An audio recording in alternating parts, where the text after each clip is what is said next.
Good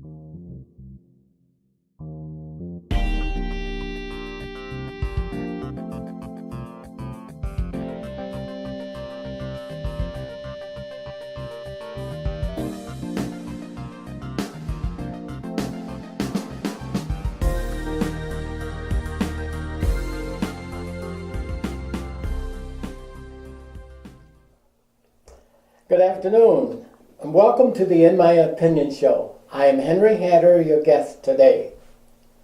My guest on the Opinion show today is Ron Mann. Ron Mann is a public speaker, a historian, and an artist, and who dwells a lot into public policy as it relates to human beings, particularly those who are left behind or disserviced. Welcome, Ron, to part two. Beautiful day.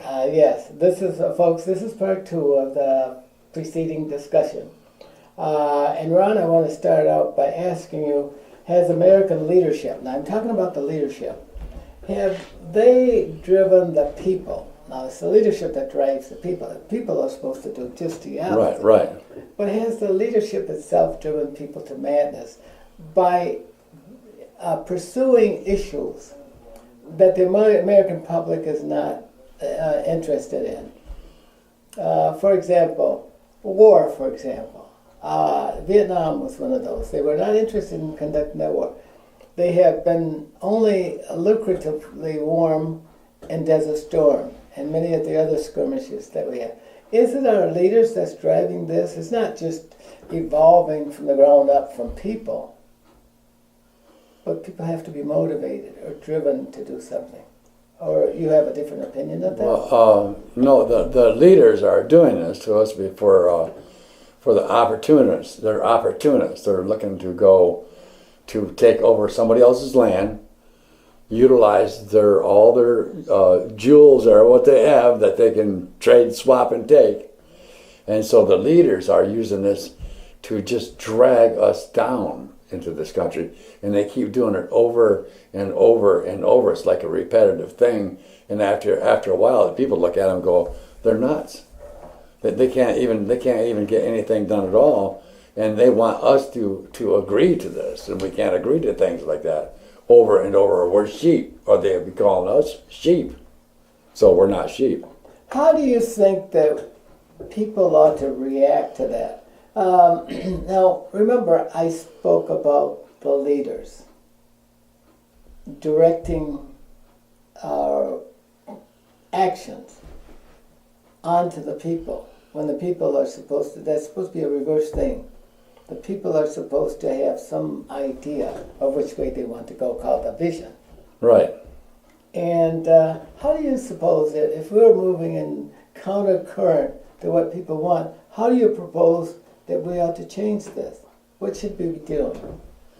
Well, I mean, of course, when you go forward, it's always better to go forward and get things in a smooth running condition. But as you go forward, if they yank the chain back on you again and pull you backwards, the government, change you and pulls you backwards and tries to start you out with a new slate here again. It's like starting you out with a new slate. That does not work. You can't make that work for anybody. I was just thinking, and in my deeper thought, but look at how we live, or how we've lived in the past. We were blessed with being born in a country with tremendous resources, small populations, tremendous ability to create things, until we became the dominant nation in the world. And yet, you would think that with all of the wealth that we have, and we share it in a nation with a large middle class, nobody went hungry here. They still don't go hungry. They may want to live like kings and queens, but they don't live that way, but they can't afford it. Right. But why haven't we been able to master, with all the resources that we have as a nation, to be able to live among people with minimal conflict. If we have all of that, look at all of the rest of the world. Who here we're sitting in a room filled with electric lights, filled with heat, Right. filled with food and access to food and stuff like that. We have all of the technology equipment we want to sit at this table, and yet other countries don't have that. They sit in darkness and hunger and fear, and yet with all that we have, we still can't get along with each other. Please explain to me why. I think we actually do get along with each other. Okay. Myself, I really think we do. You know what I mean? There's other people that will say we don't get along with each other. And I look at them and go, you mean you don't get along with each other? Oh, yeah. I'm not going to take the blame for something that they're doing. So I would say that we get along with each other. We just got to utilize all the excess stuff that we have for good things. Instead of utilizing it for a bad thing, we put it to a good test, and if it works, deal with the people. Give the people more interest in life, in their country that they're in, a new life, which is, we all have a life of our own, but you can't make one person live like a dog, and the next person have 2 caviar cars in their driveway, because that doesn't work. Because if there's no jobs, then there's no respect, and people's got to respect each other. And the only way you can do that is to have enough money to live on, which is like this painting here. It's called The Melting Pot. Well, when we melt, right? Yeah, when we fit into the melting pot, it's actually money too, as we're trying to say. It should be money too when you fall into the melting pot. So we should all be able to fit into the melting pot and come up with the same thing when we're done. That is a good life to live, and help other people live a good life too. Not me. Football players, basketball players, boxers, they all work for their living, but the price that they get is way too much for life for everybody. So when you put them guys, not just the basketball players and etc., but when the money is like $250,000 a year, that's quite a bit of money. I mean, we could do 7 families with that, maybe. You know what I mean? So money is what they're after. They're after the money, and we can't live on that money, that small amount that they leave them with. Them is the underclass people. You can't expect them to live on that kind of money. So when you meld them into the pot with you, then you've got to share everything with them. Not give, share. Do you think that we've ever had that happen in this country? Do you sense that we shared a resource? Well, we must have, because everybody, to some degree,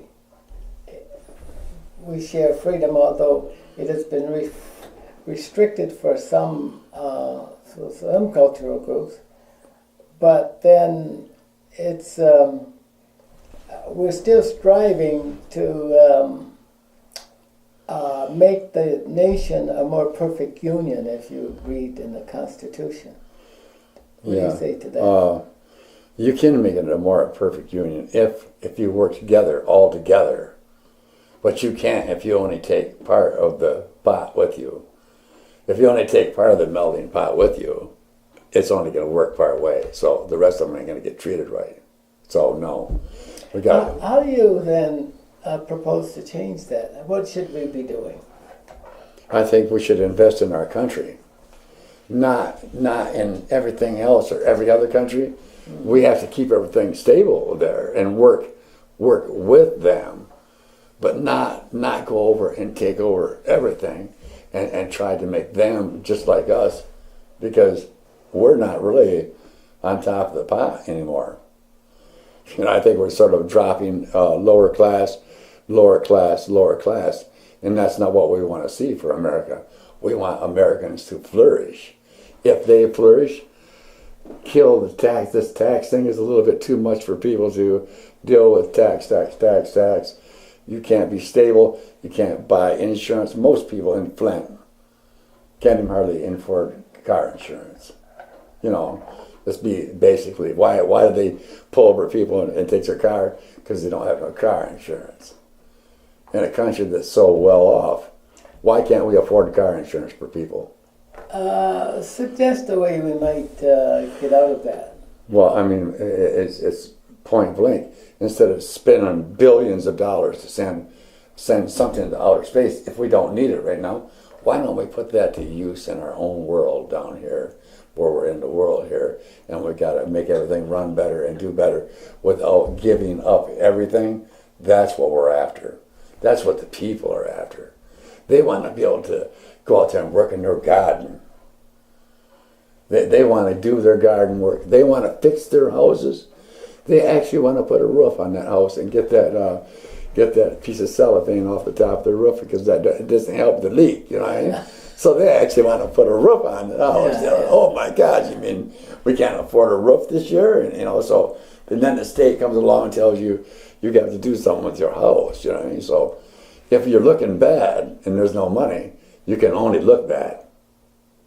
You can't look real good. Well, Ron, much of the public policy developed today, when we send elected officials to Congress, they're there to develop public policy, right? Right. Now, but we have been noting for a long time, people who study the Constitution and study the behavior of governments like our government, we note now that elected officials don't develop public policy.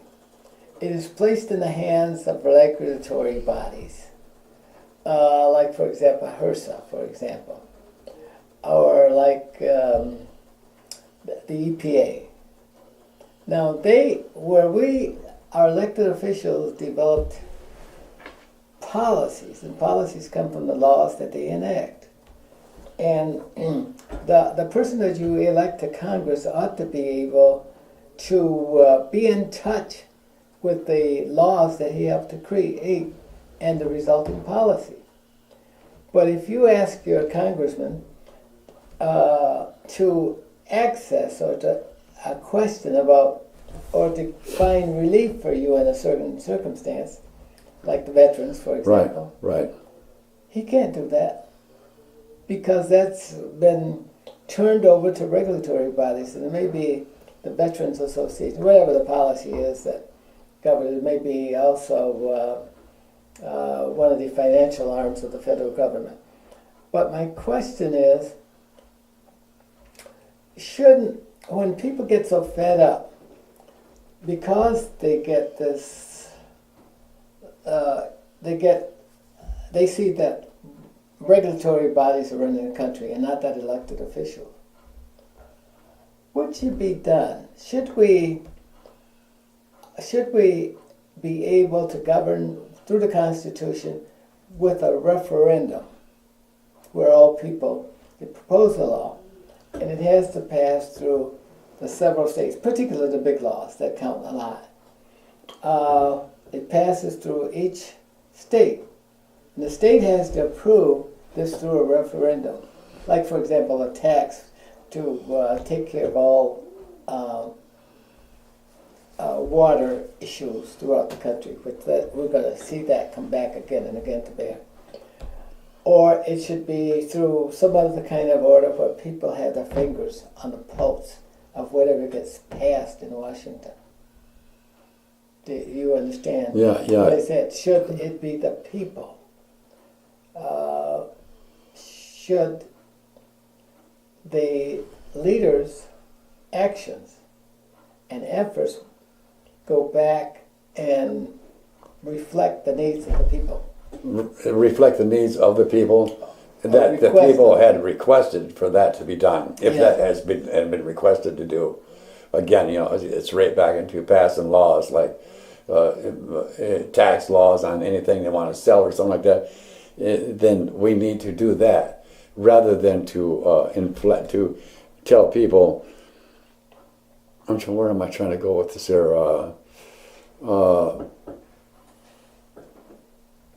People can't live by a law that you can't see or understand. If you can't or influence. right, you know, I mean, so it's like you're looking at it and you're all into the negative part of it, so you get nothing out of it because all you can see is the negative part of it. Yeah. That's what some of the bad laws are, and we have those. Well, do you think a good law is when more than 50% of the people benefit from it? More than 50% of the Yeah. people benefit from it. That would be Then it depends on what it is. You know what I mean? Actually, you know what I mean? So yes, if more than 50% of the people are going to benefit from it, then that's the majority. yeah, that's what I mean. That's the Yeah, majority. Now, right. that's the key point. Right. Okay. Now, have we lost sight of allowing the majority to decide for us? And is there something wrong at certain times with that kind of rule? Yeah, we've lost it. Yeah. We've lost it because voting really doesn't work sometimes. You know what I mean? It seems like it's working, but it really doesn't work. But that does you know. sound like it ought to be the rule. 50% of Right. the people decide the Yes. outcome for a law. But sometimes laws may be unjust or unfair. And what would you ask to deal with that in certain circumstances? A better way to vote. You know, a better way to get to voting because you're not getting the voter out there anyway right now. We're not getting a big voter that's going nowhere because they've lost interest again. They've lost interest in what the country's doing because it's craziness. You know what I mean? Because you can start going and somebody's voting for this guy here, and all of a sudden they don't want him there no more. They throw trash at him, and that voting part is gone. So you've lost either a good man. Mm-hmm. So this is really some good conversation. I hope our listeners are listening to that about how public policy development has changed over the years. yes, And people are upset because they get no feedback from their elected officials. And that question is, what is the function of elected official? Why not just have an executive office if that's all you're getting? right. Because he's Yeah. just a mouthpiece. Yeah. Just a mouthpiece, and then he's not even telling anybody. Yeah, and we can continue to discuss this, and I may come back with it, but I want to move on to something else. Now, demographers, people who study populations, have predicted by 2050 the United States will have a paradigm shift. And the paradigm shift is that people of color will show will be the arithmetic and political majority of this country. Yes. And I want you to show a picture that depicts this, if you got one. Have you got one that depicts this? Well, And the kind of anxiety that people will have when they have to give up that kind of authority, and others intrude within, because the system will overcome it. And there may be some other parameters that might change the course of history altogether. Right. We may become a blended population. right, which is like the melting pot. Yeah, Here like we are, the melting pot. we are Yeah. a blended. We are blended. And you can see more of that through marriages. And right, because it's intermingling is working. It's goodness. Okay. You know what I mean? Right? That's its goodness because we get a multitude of ideas come from people of many backgrounds. Okay. Now, holding that in perspective, what we need to do is to think about how population shifts will change the dynamics, how the lack of resources will change those dynamics. Okay. Right. When population rises and resources decline, people get ugly. Is that likely to be the case when you have a shift like this? Are people going to want to get along well under those circumstances? I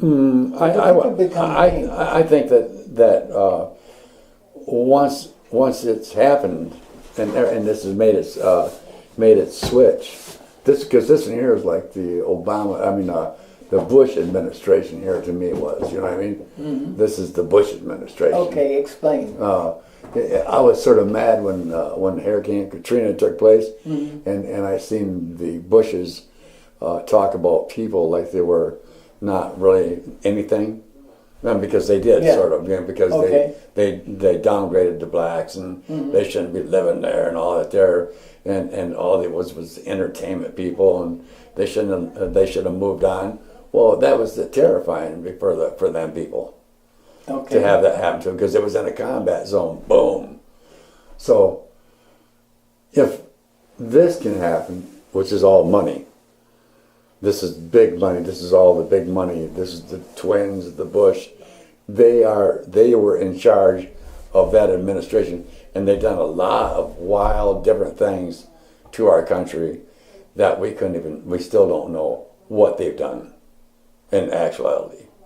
Right from the Twin Towers on down, we don't really know who or what has been done to us from administrations, free, not just Democrat or Republican, everybody. It's a whole public policy issue. Yes, again, isn't it? yes. Whether it's foreign policy or domestic policy, this is what this picture depicts. Right? Yes, yes, yes. And it was a failure, you say, beginning in the Bush administration? Yes, yes.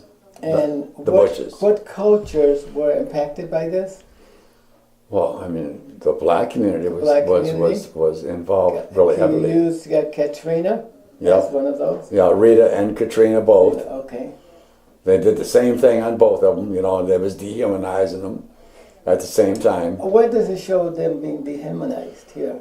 Because, it was just the idea that this was more right than what was going on. Okay. You know what I mean?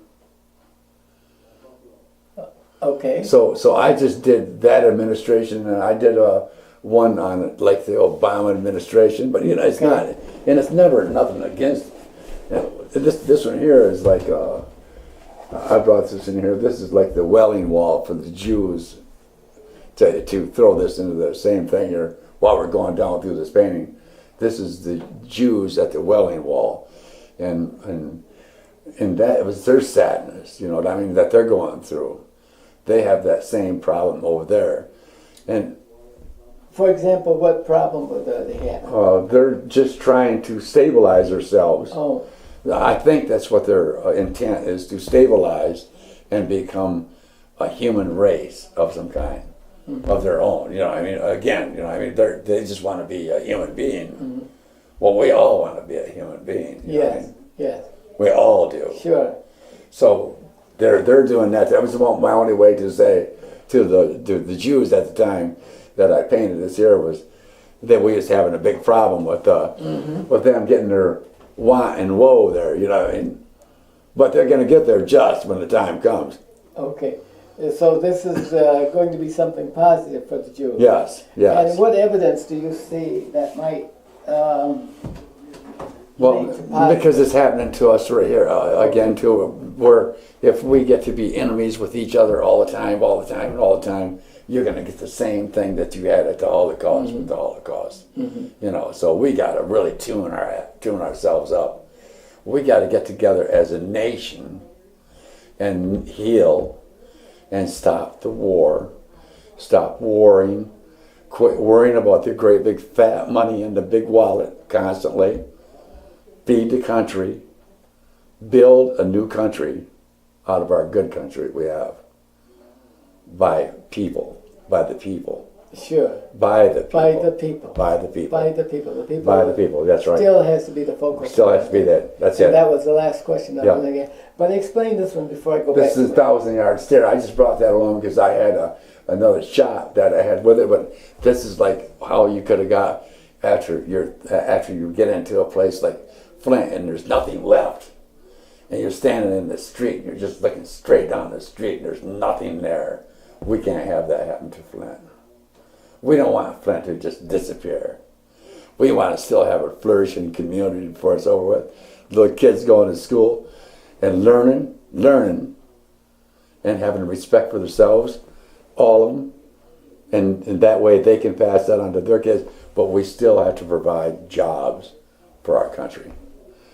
The jobs are what our country needs. This here was I threw this other one here. It's because drinking was always a product of war. When you got done with the war, most guys come back and they all tend to get into the bottle and drink. And that become a stagnant thing for our, it gets into our communities, deteriorates our communities. So drinking is probably the worst thing we can do anywhere out there. So I use my time now is to say don't drink. If you have to do something else to relax yourself, fine. Don't, heavy drugs is not any good for anybody. So I would consider drugs is a bad thing for people. Oh, well, that's good. You know? We're not encouraging young people to go out and No, practice not at this, all. right? No, because they got to be able to get a future, you know what I mean? If they don't have no future, though, right now. And this was just how I figured the Obama administration came in, and it was like shock and awe at first. Oh, yeah. It was shock and awe at first. But then the people opened their eyes and Amazing. said, What a great commentary. beautiful, you know what I mean? This is worth 1,000 words. Yes, Yeah. yes. This is worth 1,000 Yes. words. That is wonderful. What a great depiction that Yes. is. You know, Yes. that matches up with, I was telling you about the paradigm shift. Right. Yes. That's going to, that may be one of those catalysts that will help us transition into a position where we can find peace and protect our We gotta have it. democratic and free Right. society. We got to have it. We got to keep Yeah. it with the people. Yes. Well, Ron, the time is coming to an end. Again, you've been a good conversationalist. You've talked about public policy and how those are reflected in your drawings. And I'm sure that people who saw these must look at them with some interest and enthusiasm and energy, because I think that helped to spark enthusiasm in your remarks today. I've had Ron Mann on today. Ron Mann, as I said, was a public advocate for many programs and many of society's issues. And we need to bring this show to a close, Ron, and I hope you'll come back again. And until then, stay focused.